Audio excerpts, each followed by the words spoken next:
今天的主角是一块52厘米长的小布头，它被我的粉丝看中，让我给他做一个圆形的化妆包，在网上找了一个图片发给我做参考。之所以看上这块布，无非就是上面精美的图案，所以就必须把2只公鸡和卡通人物裁剪进去。原打算做直径40厘米的圆，无奈图案被裁切，于是就剪了一个直径46厘米的圆，用纸板裁剪出表布一块，布边也还余下8厘米宽的布条，直接把它撕下做边条，边条长为圆的周长加4厘米缝位，把它一分为2，做成2条的边条，再裁剪出一块和表布一样大小的里布，并粘上粘合秤，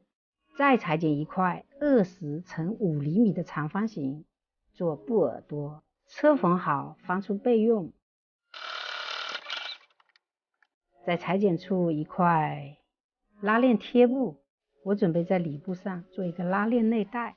画出拉链位14乘1.5厘米，这个可以根据你自己的拉链长度，并贴在圆形布块上端，沿着画线一周车缝。车缝好，画出斜三角，并把它剪开，再翻到里面熨烫平整，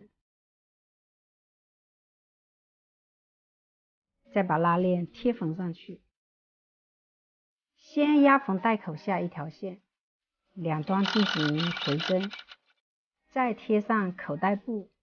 压缝口字形的另外3个边。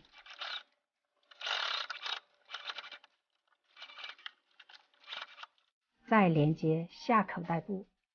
把口袋布两边车缝固定，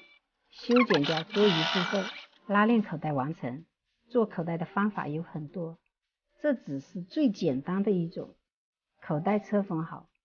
把车缝好的布耳朵垂直与拉链固定在圆形布块的中央，记得把口袋布撩上哦，以免把它车缝住。把布耳车缝固定出几个环，这里可以根据你的实际需要插入各种的刷子啦、笔啦。车缝好就可以车缝边条了。先把边条两端卷边车缝，我这边卷的是0.5厘米宽的一个小边，对折后沿着圆形布块边缘车缝固定，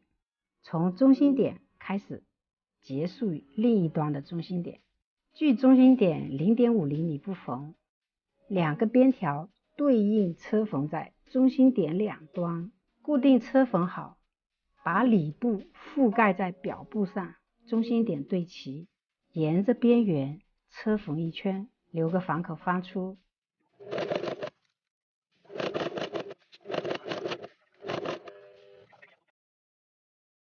翻出后，把小口用长针法缝合，缝合好，在边条上车缝一个穿绳通道，这通道的大小根据你的棉绳粗细来决定。通道车缝好，剪2条棉绳或者用织带穿入通道，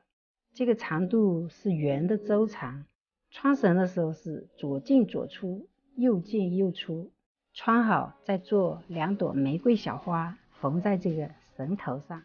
一个大容量可收纳许多零碎小物的化妆包就完美呈现。绳子一拉，通通收纳，非常的便捷。您学会了吗？赶紧动手做一个呗。